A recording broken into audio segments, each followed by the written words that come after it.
कैसे हैं आप सभी। आशा करता हूँ आप सभी अच्छे होंगे। आज हम बात करने जा रहे हैं हिंदी साहित्य के विद्यार्थी जो कि बीए पार्ट फर्स्ट सेमेस्टर में हैं। उन सब के लिए यह वीडियो आज एक रामबाण क्लास रहने वाली है, या फिर आप इसे मास्टर क्लास भी कह सकते हैं। जो विद्यार्थी पेपर में पढ़कर जाते हैं उनके लिए भी ये मोस्ट इम्पोर्टेंट है, और वे विद्यार्थी जिन्होंने हिंदी साहित्य में अभी तक कुछ भी नहीं पढ़ा, जिन्हें कुछ नहीं पता हिंदी साहित्य के पेपर में आता क्या है, पद्यांश क्या होते हैं, गद्यांश क्या होते हैं, किस तरह से व्याख्या करनी होती है, उन सभी विद्यार्थियों के लिए यह वीडियो आज एक मास्टर क्लास रहने वाली है। सबसे पहले मैं आपको बता देता हूं कि इस वीडियो में आपको क्या क्या बताने वाला हूं, क्योंकि मैं इस वीडियो के अंदर आपको जो हिंदी साहित्य के विद्यार्थी हैं उनके लिए बहुत कुछ लेकर आया हूं आज की इस वीडियो में। तो धैर्य बनाए रखें, बहुत कुछ है सभी विद्यार्थियों के लिए, जो पढ़ते हैं और जो नहीं पढ़ते हैं दोनों के लिए। सबसे पहली बात, मैं इस वीडियो में आपको बताऊंगा कि आप गद्यांश पद्यांश की व्याख्या कैसे करनी है आपको एग्जाम के अंदर। ये तो नॉर्मल बात है जो कि आप में से अधिकतर विद्यार्थियों को आता होगा। लेकिन सेकंड है पद्यांशों की व्याख्या का एक फिक्स फॉर्मेट। जी हाँ, मैं आज उन जिन विद्यार्थियों को पद्यांश का हिंदी अनुवाद नहीं आता पेपर के अंदर, मान लीजिए वो पद्यांश नहीं पढ़ के गए पद्यांश व गद्यांश, और उन्हें एक ऐसा फॉर्मेट में आज यहाँ पर बताने वाला हूँ जिसे वो कॉपी पेस्ट करेंगे। यानी कि यहाँ से आप कॉपी करिएगा, जैसे आप ये देख रहे हैं ये उसका फिक्स फॉर्मेट है। यहाँ पर आपको बस कुछ लाइन ऐड करनी है पद्यांश में से, बाद बाकी सब कुछ फिक्स रहने वाला है। इसको पूरे का आपको यहाँ पर कॉपी करना है और आपके एग्जाम में पेस्ट कर देना है, आप अंक प्राप्त कर पाएंगे। ठीक है। और तीसरा सबसे इंपॉर्टेंट, जो कि अधिकतर विद्यार्थियों को प्रॉब्लम्स आती हैं, जो पढ़ते हैं उन्हें भी, जो नहीं पढ़ते हैं उन्हें भी, जैसे कि प्रसंग। जब भी हम पद्यांशों की व्याख्या करते हैं तो सबसे पहले हम प्रसंग में यही लिखते हैं कि यह पद्यांश किस कवि द्वारा रचित है और कहां से अवतरित हुआ है।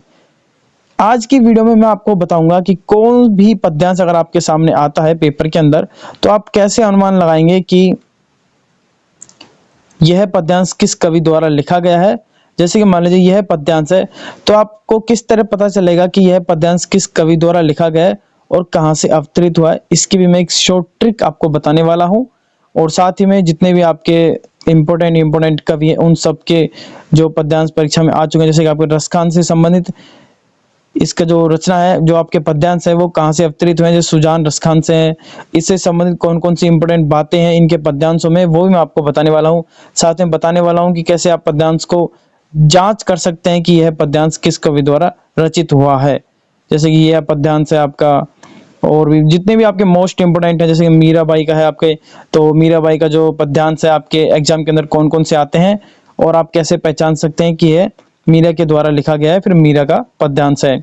इसके अलावा जितने भी आपके कवि हैं, तुलसीदास है, इनका विनय पत्रिका से अवतरित होता है, इनके पद्यांशों को कैसे पहचाने कि यह तुलसीदास द्वारा रचित है। जैसे कि सूरदास जी का है, और इनसे संबंधित इनके पद्यांशों में कौन कौन सी महत्वपूर्ण बातें आती हैं वो भी मैं आपको यहाँ पर बताने वाला हूँ, ताकि आपको पद्यांश जब भी आप इसकी व्याख्या करेंगे तो प्रसंग के अंदर आपको दिक्कत नहीं आएगी, आप एक तरह से अच्छे अंक प्राप्त कर पाएंगे और साथ ही में इनकी व्याख्या भी कर पाएंगे, क्योंकि मैं इनके बारे में आपको मोस्ट बताने वाला हूँ।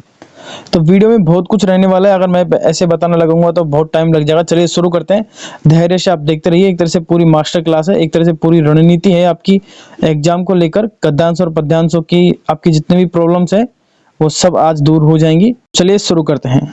सबसे पहली बात, गद्यांश और पद्यांश की व्याख्या कैसे करें। मैं यहाँ पर आज आपको पद्यांश बताने वाला हूँ। आपके बीए फर्स्ट सेमेस्टर में अधिकतर पद्यांश आते हैं, इसलिए सबसे पहले अब देखिए दोनों तरह के विद्यार्थियों के लिए बताने वाला हूँ। जो विद्यार्थी पढ़ते हैं उन्हें भी ऐसे ही फॉलो करना है, और जो नहीं पढ़ते हैं यानी जिन्हें नहीं पता है किस तरह से व्याख्या करनी है उनके लिए भी यही है।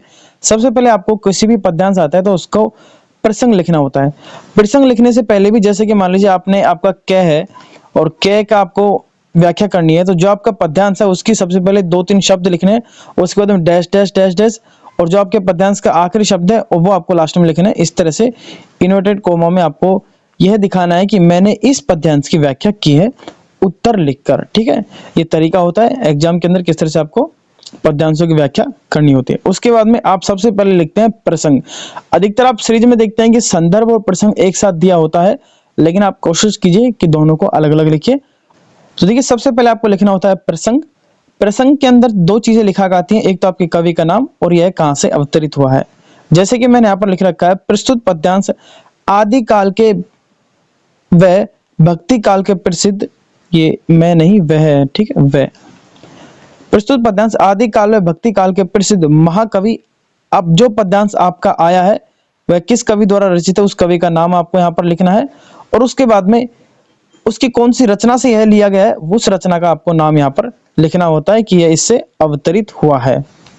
अब बात करते हैं कि आपको किस तरह पता चलेगा कि यह पद्यांश किस कवि द्वारा रचित हुआ है और कहां से अवतरित हुआ है, ये मैं आपको वीडियो के आगे बताऊंगा। उसके बाद में आपको लिखना होता है संदर्भ। संदर्भ में क्या लिखना होता है? संदर्भ में लिखना होता है कि जो पद्यांश है वह किससे संबंधित है, यानी कि उस पद्यांश के अंदर क्या है, कवि द्वारा उस पद्यांश में क्या कहा जा रहा है या फिर उसकी विशेषता क्या है, वो चीज आपको संदर्भ में लिखनी होती है। जैसे कि प्रस्तुत पद्यांश में भक्ति काल के कवि, अब देखिए आपको बार बार भक्ति काल से संबंधित नहीं लिखना है, आपने पहले लिख दिया है तो आप यहाँ पर नहीं लिखेंगे। अगर आपको नहीं पता है कि इसके अंदर क्या लिखा हुआ है तभी आपको बार बार ऐसे शब्दों का प्रयोग करना है, ठीक है, क्योंकि हिंदी के अंदर सब कुछ शब्दों का खेल होता है। जितने भारी शब्द आप लिख सकते हैं, जितने अच्छे शब्द आप लिख सकते हैं, वो अच्छा रहता है। तो संदर्भ में आपको लिखना है प्रस्तुत पद्यांश में महाकवि, अब जो पद्यांश कहना चाह रहा है वो आपको यहाँ पर लिखना है, द्वारा यह, और अगर आपको नहीं पता है तो आप कोई भी 2-3 शब्द यहाँ पर लिखकर पद्यांश से संबंधित और आगे लिख दीजिए। द्वारा यह समझाने का प्रयास किया गया है कि इस पद्यांश में, उसके बाद में आपको अगर अंदाजा लग रहा है तो आप जितना चाहे उतना लिख सकते हैं, ज्यादा नहीं, सिर्फ 2 लाइन के अंदर अंदर आपको संदर्भ लिखना होता है, इससे अधिक आपको संदर्भ नहीं लिखना है, ठीक है। उसके बाद आता है व्याख्या। अब देखिए व्याख्या किस तरह करनी है।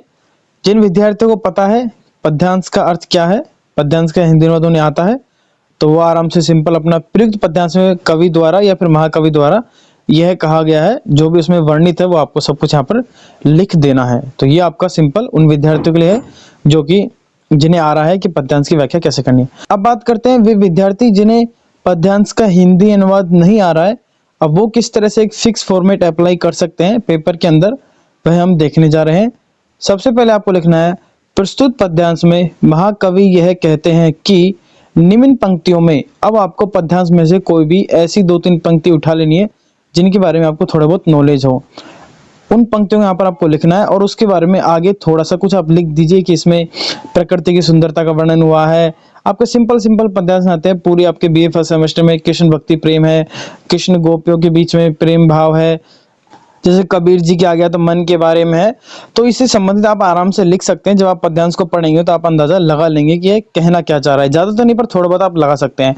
उसके बाद आपको लिखना है तथा प्रस्तुत पद्यांश की पंक्तियों द्वारा महाकवि, अब यहाँ पर आपको पद्यांश में जैसे कि वहां आपने जो लिखा था यहाँ पे वही आपको फिर से थोड़ा बहुत यहाँ पर लिखना है और उसके बाद अपने हृदय की भावनाओं को हमारे सामने अति सुंदर शब्दों में उजागर करने का प्रयास किया गया है तथा महाकवि निम्न पंक्तियों द्वारा, अब यहाँ पर आपको 2 फिर से कोई पंक्ति उठा लेनी है या फिर एक पंक्ति कोई भी उठा के लिखना है, के भाव को हमारे सामने उजागर किया है तथा बड़े सुंदर शब्दों में मात्र निम्न कुछ पंक्तियों द्वारा महाकवि, या फिर आप यहाँ पर अगर आपको कवि का नाम पता है तो कवि का नाम यहाँ पर आपको लिखना है, के द्वारा या फिर द्वारा के प्रति। अब जैसे कि पता नहीं आपके कबीर जी हैं, कबीर जी का आ गया उसमें मन के बारे में बता रहा है, या फिर आपके सुहेलदीप की जो पेड़ पौधे फल फ्रूट के बारे में बता रहा है, यानी कि पर्यावरण की सुंदरता के बारे में बता रहा है, या फिर कृष्ण में गोपियों के प्रेम संबंध के बारे में बता रहा है। तो उसमें आप अपने यहाँ पर कुछ भी आप अपने हिसाब से जो भी आपका पद्यांश आया है उससे संबंधित थोड़ा आइडिया लगाकर आप यहाँ पर लिख सकते हैं और उसके आगे आपको लिखना है कि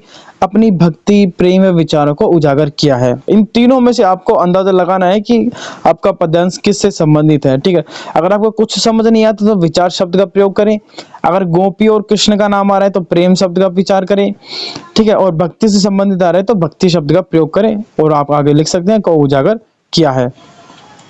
इतना लिखने में भी आपको काफी अच्छा आपका पन्ना भर जाएगा एक, और ज्यादा आपको इस समय लिखना नहीं होता क्योंकि अब आपके ऑब्जेक्ट टाइप क्वेश्चन भी आने लगे हैं। पहले तो हमें 2-2 पन्ने भरने होते थे, तो अब आपको इतना नहीं लिखना। उसके बाद में अगर आपको कुछ लिखना है तो आप आराम से कोई भी एक पंक्ति उठाकर आगे लिख सकते हैं। निम्न पंक्तियों के प्रति महाकवि का भाव अति विचारणीय व गंभीर है। तो यह एक तरह से फिक्स फॉर्मेट है जिसमें आप कुछ पंक्तियों को ऐड करके और आराम से आप पद्यांश की व्याख्या कर सकते हैं। यह फॉर्मूला आपको तब अप्लाई करना है जब आपको किसी पद्यांश का बिल्कुल भी हिंदी अनुवाद नहीं आ रहा है और अब आपके पास कुछ भी इलाज नहीं है, तब आप इसका उपयोग कर सकते हैं। यानी कि कुछ नहीं करने से अच्छा है कि आप कुछ करके आइए। जरूर नहीं कि आप इन्हीं शब्दों का प्रयोग करें, आप अपने हिसाब से भी आप अपने मन से भी कुछ जो शब्द आपको लगे आप इनमें इंक्लूड कर सकते हैं और आप इस तरह से लिख सकते हैं। ये मैंने आपको एक तरह से बेस दिखाया है, एक तरह से इसमें समझाने का प्रयास किया है किस तरह से आप अपने मन से बनाकर पद्यांशों की व्याख्या कर सकते हैं। तो यह तो रही पद्यांश की व्याख्या। उसके बाद में एक आपको चीज और लिखनी होती है विशेष, यानी कि जो आपका पद्यांश है उसमें क्या संबंधित विशेष, इसमें अलंकार भी बताना होता है, आपको बहुत कुछ बताना होता है, लेकिन आपको नहीं बताता, आप सिंपल सा 2 लाइन में या फिर 1 लाइन में लिख दीजिए कि हाँ भाई इस पद्यांश के अंदर इससे संबंधित विशेष बातें कही गई हैं। ठीक है, आपके फर्स्ट ईयर में ज्यादा हार्ड पद्यांश नहीं आते हैं, छोटे छोटे नॉर्मल पद्यांश आते हैं, जब आप एक बार पढ़ लेते हैं तो आप आसानी से उनका अंदाजा लगा। अब बात करते हैं सबसे इंपॉर्टेंट कि आपके जो महत्वपूर्ण कवि हैं उनके बारे में, जैसे कि आपके सबसे पहले हैं रसखान। ठीक है, रसखान से संबंधित कोई भी पद्यांश आ जाए आपके पेपर के अंदर तो आपको सिंपल प्रसंग के अंदर यही लिखना है कि प्रयुक्त पद्यांश महाकवि रसखान द्वारा रचित सुजान रसखान से अवतरित हुआ है। आपके सभी पद्यांश जो भी बीए फर्स्ट सेमेस्टर में लगते हैं अधिकतर सभी सुजान रसखान से अवतरित हुए हैं, जितने भी रसखान से संबंधित आपके पद्यांश हैं। तो सुजान रसखान आपको नाम यह याद रखना है और यही आपको एग्जाम में लिखना है। अब बात करते हैं कि रसखान से संबंधित जितने भी पद्यांश आपके पेपर के अंदर आते हैं या फिर आपके सिलेबस के अंदर हैं उनमें इंपॉर्टेंट बातें क्या हैं। तो देखिए रसखान से संबंधित जितने भी पद्यांश हैं उन सब में आपको देखने को मिलता है श्री कृष्ण तथा गोपियों के मध्य प्रेम का वर्णन। सारे पद्यांशों में आपको श्री कृष्ण व गोपियों व श्री कृष्ण व राधा के प्रेम के संबंध का वर्णन इसमें बताया गया है। साथ ही में 1-2 पद्यांश के अंदर आपको रसखान और कृष्ण की जो भक्ति है उसके बारे में भी बताया गया, इसलिए रसखान जी को कृष्ण भक्त भी कहते हैं, इसलिए इनका नाम कृष्ण भक्त कवि रसखान भी कहा जाता है। तो ये कुछ इंपॉर्टेंट बात थी आपके रसखान से संबंधित। अब बात करते हैं कि बीए फर्स्ट सेमेस्टर के अंदर एग्जाम में जो पद्यांश आएंगे, जैसे कि ये कुछ पद्यांश है, जैसे कि ये आपके गत वर्षों में आ चुके हैं। अब आपको कैसे पता चलेगा कि यह पद्यांश रसखान जी का है? तो देखिए अधिकतर अधिकतर क्या बोल रहा हूँ, ज्यादातर सभी पद्यांशों में ज्यादातर आपको रसखान शब्द देखने को मिलेगा। रसखान से संबंधित जितने भी पद्यांश हैं उन सब में आपको रसखान नाम देखने को मिलता है, या फिर कृष्ण से संबंधित आपको जैसे गोकुल गांव हो गया, ऐसे शब्द देखने को मिलते हैं जिनसे आप अंदाजा लगा सकते हैं कि यह पद्यांश रसखान द्वारा लिखा गया है। और ये दोनों पद्यांश आपके गत वर्षों में पेपर में पूछे जा चुके हैं। ठीक है, तो ये सिंपल सा है, आपको आराम से रसखान शब्द देखने को मिल जाएगा पद्यांश में और वहां पर आपको अंदाजा लगा लेना है कि यह रसखान द्वारा रचित है और वहां पर आपको सिंपल सा यही लिखना है। प्रसंग के अंदर देखिए टीचर जब आपकी कॉपी चेक करता है तो वह सबसे पहले प्रसंग ही देखता है कि आपने प्रसंग में क्या लिखा है। भाई कवि को मतलब स्टूडेंट को अंदाजा है भी या नहीं कि यह पद्यांश किस कवि द्वारा लिखा गया है, टीचर यह चेक करता है। आप जब प्रसंग अच्छा लिखते हैं, प्रसंग में आप कवि का नाम सही लिखते हैं और सुजान रसखान से अवतरित हुआ है, जब ये 2 चीज आप अच्छे से लिख देते हैं तो टीचर को अंदाजा लग जाता है कि बच्चे को नॉलेज है और वो आपको ज्यादा अधिक ध्यान नहीं देता है और फिर आपको अच्छे अंक मिलते हैं। और साथ ही में संदर्भ में भी आपको यही लिख देना है कि इस पद्यांश के अंदर संदर्भ के अंदर कि कृष्ण व गोपियों के मध्य प्रेम का वर्णन किया गया है कवि रसखान द्वारा। और साथ में आप ये भी लिख सकते हैं कि जो कवि रसखान है वो स्वयं श्री कृष्ण के भक्त हैं, इसलिए इन्हें कृष्ण भक्त कवि रसखान भी कहा जाता है। अगर आप एक्स्ट्रा लिखना चाहते हैं, नहीं तो अन्यथा इस लाइन को आप व्याख्या में लिख सकते हैं। नेक्स्ट कवि जो आपके आते हैं वो है आपके मलिक मोहम्मद जायसी। ठीक है, इनके जितने भी पद्यांश है वो आपको पद्मावत महाकाव्य के सिहल द्वीप का वर्णन किया गया, यानी जितने भी आपके एग्जाम में पद्यांश आते हैं उनमें से अधिकतर आपके पद्मावत महाकाव्य के सिहल द्वीप खंड का वर्णन आपको देखने को मिलता है, यानी श्रीलंका के जो श्रीलंका का द्वीप है उसके बारे में आपको वर्णन देखने को मिलता है। लेकिन इंपॉर्टेंट बात है कुछ 2-3 पद्यांश आपके नागमती वियोग से भी संबंधित हैं, जो कि पद्मावत ग्रंथ यानी पद्मावत जो महाकाव्य है उसी का एक भाग है नागमती वियोग। ठीक है, तो आपको अगर नागमती वियोग का अंदाजा नहीं लगा रहा है, वैसे तो सिंपल सा पद्यांश में जैसे कि मैं आपको दिखा दूं, जैसे कि जो पहला पद्यांश है आपका, इसमें आपको देखिए सिहल द्वीप आराम से देखने को मिल रहा है। सिहल द्वीप पद्मावत आपने पूरी कहानी सुनी रखी है पद्मनी वाली, वही पद्मावत है ये। और बस इसमें अंदाज ये है कि इसके अंदर सिहल द्वीप का जो आपके श्रीलंका का द्वीप है उसका वर्णन किया गया है, वहां के सुंदरता का वर्णन किया गया है, वहां के पेड़ पौधों का वर्णन किया गया है, उस द्वीप की विशिष्टता का वर्णन किया गया है कि वह द्वीप सर्वश्रेष्ठ है। इस तरह के आपको मलिक मोहम्मद जायसी के पद्यांशों में इंपॉर्टेंट बातें देखने को मिलती हैं। दूसरा इसमें एक नागमती जो वियोग है, नागमती का वियोग के बारे में भी आपको पद्यांश देखने को मिलते हैं। इसका भी सिंपल से अगर पद्यांश आएगा तो आपको पद्यांश में ही देखने को मिल जाएगा नागमती। इससे आप अंदाजा लगा सकते हैं कि यह नागमती वियोग खंड से लिया गया है। अगर आप नागमती वियोग का अंदाजा नहीं लगा पा रहे हैं तो सिंपल सा, अगर आपको मलिक मोहम्मद जायसी से संबंधित यानी सियल द्वीप से संबंधित कुछ देखने को मिलता है तो सिंपल आपको प्रसंग के अंदर लिखना है कि प्रस्तुत पद्यांश महाकवि मलिक मोहम्मद जायसी या फिर सिंपल जायसी द्वारा रचित पद्मावत महाकाव्य के सिंहल द्वीप का वर्णन खंड से लिया गया है। अब इसकी इंपॉर्टेंट बात जो मैंने आपको बता दी कि सिंहल द्वीप जो कि श्रीलंका में स्थित है उसकी प्रशंसा की गई है और द्वीपों में सर्वाधिक श्रेष्ठ इसे बताया गया है। द्वीपों के बागों की प्रशंसा की गई है, पेड़ पौधों व फलों की प्रशंसा इसमें की गई है। एक आपको जो मैंने बताया आपको पहले ही नागमती जो कि राजा रतन सेन की वियोग में रानी रत्नानी की विरह व्याथा का मार्मिक चित्रण इसमें किया गया है जो कि हिंदी साहित्य में अतुल्य माना जाता है। तो सिंपल सी बात है, विरह से संबंधित है, अगर पेपर में आ जाए तो आप लिख सकते हैं आराम से। और इनके पद्यांशों की जो पहचान है वो आपको सिंपल सा आपको सुहेल द्वीप से संबंधित लंका शब्द आपको देखने को मिल जाएगा। पेड़ पौधों व फलों की प्रशंसा, बागों की प्रशंसा से संबंधित आपको पद्यांश के अंदर इनकी विशेषता से आप अंदाजा लगा सकते हैं। नागमती का आएगा तो सिंपल सा नाम देखने को आपको मिल जाएगा और आप अंदाजा लगा लेंगे कि है जायसी द्वारा रचित है या फिर जायसी का पद्यांश है। नेक्स्ट आपके आते हैं मीरा जी के पद्यांश, ठीक है।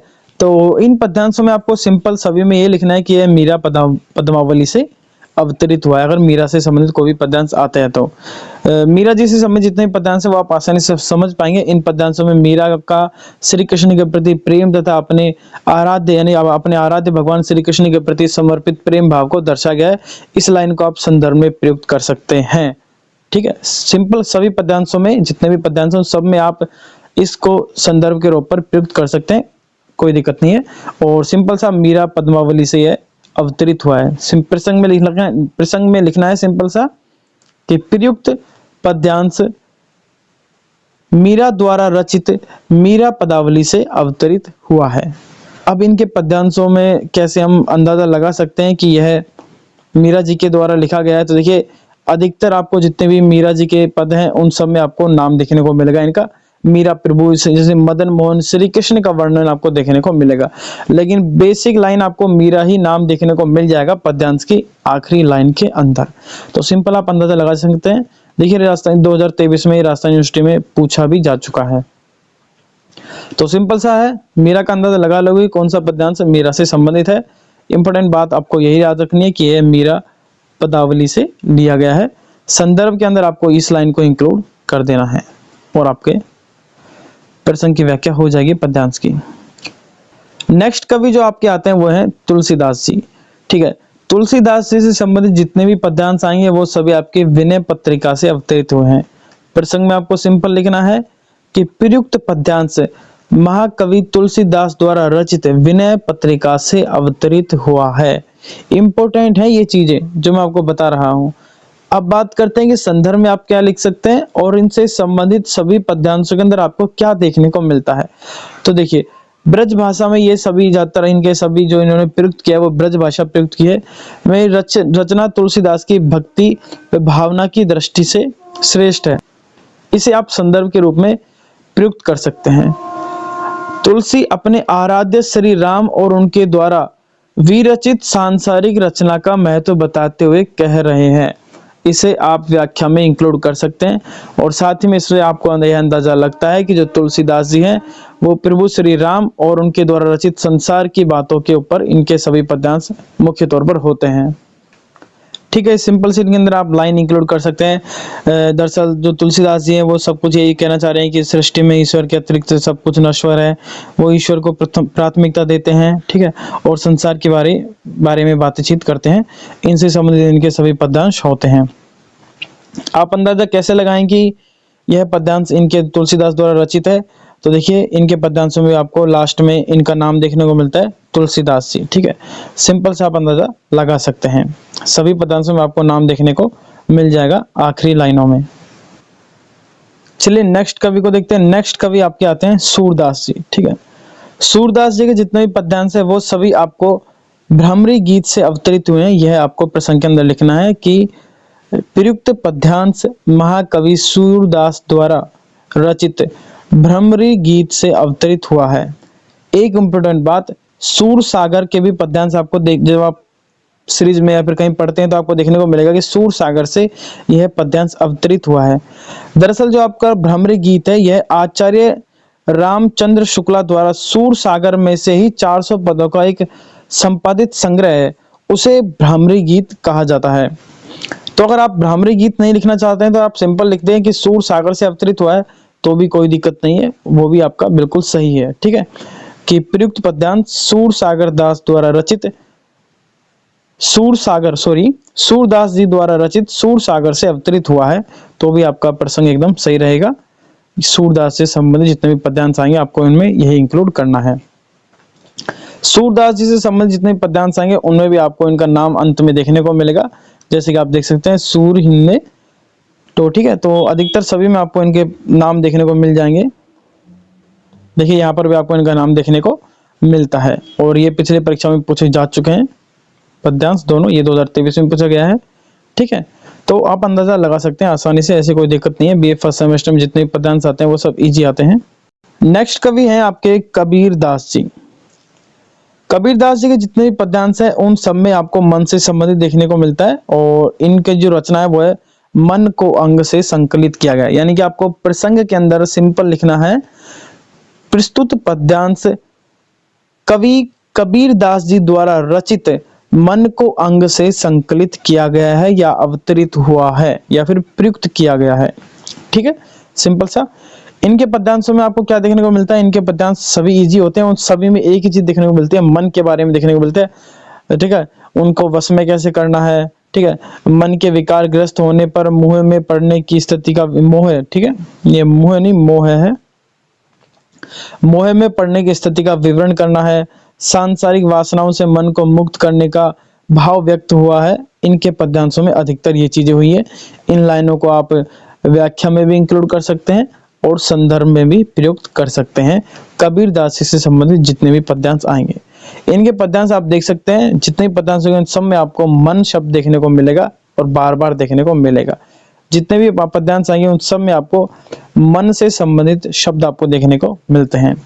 ठीक है, तो ये कबीर दास जी के कुछ पद्यांश है जिनसे आप अंदाजा लगा सकते हैं कि कबीर दास जी के रहेंगे। और इनके पद्यांश कहाँ से अवतरित हुए, मन को अंग से अवतरित हुए हैं या फिर संकलित किए गए हैं। सिंपल से आपको याद रखना है। नेक्स्ट जो आपके दो कवि और हैं वो है बिसलदेव रासो। इनके जो बिसलदेव रासो एक ग्रंथ है जिसके रचयिता है नरपति नालय, और इनकी एक रचना है बिसलदेव रासो, और उसी से जो भी आपके पद्यांश हैं बिसलदेव रासो के वो सब आपके नरपति नालय द्वारा रचित हुए हैं। यह बात आपको प्रसंग के अंदर लिखनी है। बात रही इनके पद्यांशों को पहचानने की, तो देखिए इनके पद्यांशों में अधिकतर हमको कोई कॉमन वर्ड देखने को नहीं मिलता है। ये तो आपको पद्यांश को पढ़कर ही अंदाजा लगाना पड़ेगा कि यह बिसलदेव रासो द्वारा रचित है। ठीक है, उसके बाद में नेक्स्ट आपके आते हैं नरोत्तम दास स्वामी। इनके जितने पद्यांश आपको देखने को मिलेंगे वो सब ढोला मारूरा से लिए गए हैं। ढोला मारूरा क्या है, ये एक आपके राजस्थान की प्रेम कहानी है। ढोला और मारू का विवाह है। अगर आप सिंपल सा इस कहानी को एक बार पढ़ लेते हैं अच्छे से तो आप पद्यांशों की व्याख्या भी आसानी से कर पाएंगे और इनके पद्यांशों को आप आसानी से पहचान भी लेंगे, क्योंकि इनमें अधिकतर पद्यांशों में सभी में प्रेम भाव से संबंधित ढोला और मारू के विवाह से संबंधित जानकारी देखने को मिलती है और बहुत फेमस कहानी है राजस्थान की। अगर आप चाहेंगे तो मैं नेक्स्ट वीडियो में इसकी पूरी कहानी भी ले आऊंगा। तो यह कुछ आपके 8 महत्वपूर्ण कवि थे जो कि आपके बीए पार्ट फर्स्ट सेमेस्टर में लगते हैं, और इन सभी के पद्यांश आप किस तरह पहचान सकते हैं और इन सभी के पद्यांश कहाँ से अवतरित हुए हैं, ये इनकी कुछ इंपोर्टेंट बातें थी। वीडियो अच्छी लगे तो प्लीज एक लाइक जरूर करें, चैनल को सब्सक्राइब करें। अभी भी जिन विद्यार्थियों को समझ नहीं आ रहा है कि मुझे तो सिंपल सा कुछ ऐसा बता दो कि मैं तो बस एग्जाम में यहाँ से रट के जाऊं और वहां पे लिख के आ जाऊं, तो उसका वीडियो मैंने बहुत पहले बनाई हुई है जिसमें लाखों में व्यूज हैं। उसका लिंक मैं डिस्क्रिप्शन में दे दूंगा या फिर आप चैनल पेज पर जाकर भी देख सकते हैं, अन्यथा उस वीडियो का लिंक मैं डिस्क्रिप्शन में दे रहा हूँ, वहां से आप देख सकते हैं कि गद्यांश पद्यांश की व्याख्या कैसे करें। उसका एक फिक्स फॉर्मेट मैंने आपको वहां पर बताया हुआ है। साथ ही में अगर आप चाहते हैं कि मैं प्रत्येक कवि से संबंधित जितने भी आपके कवि हैं, सूरदास जी, कबीर दास जी, उन सभी के जितने भी पद्यांश हैं उन सभी का एक फॉर्मेट बना दूं व्याख्या का, जहां पर मैंने आपको प्रसंग और संदर्भ के बारे में तो बता दिया है, उसको आप अंदाजा लगा सकते हैं आसानी से, लेकिन व्याख्या मान लीजिए कबीर दास जी के जितने भी पद्यांश हैं उन सब में से कोई सा भी आ जाए तो एक व्याख्या का फिक्स फॉर्मेट अगर आप चाहते हैं तो वो भी मैं नेक्स्ट वीडियो में लेकर आऊंगा। अगर आप कमेंट बॉक्स में कमेंट करते हैं तो कि आपको फिक्स फॉर्मेट चाहिए तो कमेंट बॉक्स में कमेंट कीजिएगा। वीडियो अच्छी लगी तो प्लीज एक लाइक जरूर करें, चैनल को सब्सक्राइब करें। काफी टाइम लगता है आपका ये सब कुछ इंक्लूड करने में, तो प्लीज एक लाइक जरूर करें और चैनल को सब्सक्राइब भी करें।